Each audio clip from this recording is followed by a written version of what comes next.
Alors on va écrire cette énergie mécanique, hein.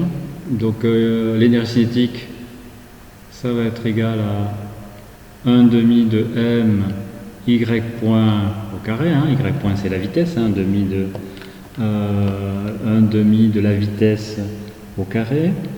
Alors l'énergie potentielle élastique, ça va être plus 1 demi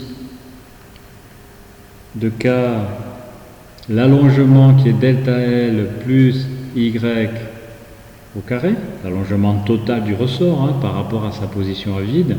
Je prends l'énergie potentielle élastique comme origine, je prends le ressort à vide, et plus l'énergie potentielle de pesanteur. Alors pour l'énergie potentielle de pesanteur, je choisis comme origine des énergies potentielles de pesanteur cette position-là, hein, la position d'équilibre ici. Donc je dis que l'énergie potentielle de pesanteur, ici, à y égale à 0, c'est égal à 0. Et donc ici, l'énergie potentielle de pesanteur, ça va être égal à moins mgy. Donc voilà l'énergie mécanique. Alors je vais arranger un petit peu ça. Dans la partie précédente, on a simplifié avec ça, donc je vais voir si je peux simplifier, avec ça.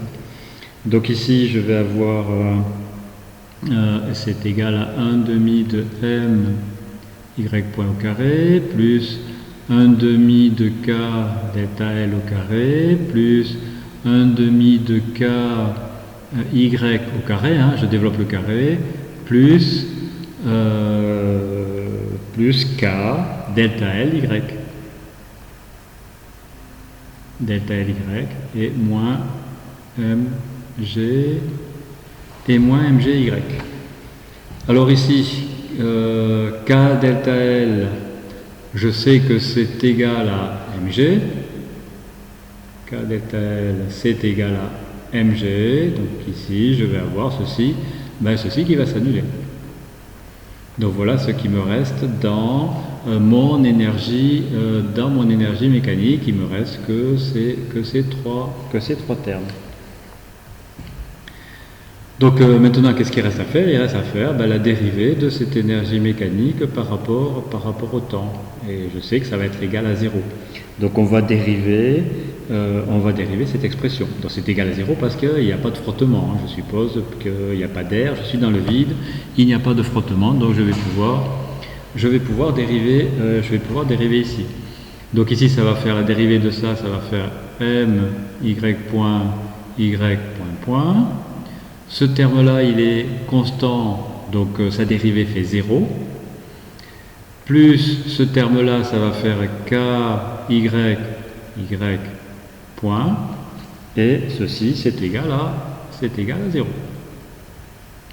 Donc, qu'est-ce qu'il me reste? Il me reste my point plus ky, ici, c'est pas ky, voilà, ici. Est égal à 0. Et donc j'obtiens y point plus k sur my est égal à 0. Donc j'obtiens la même équation que celle que l'on a trouvée en utilisant la deuxième loi de Newton.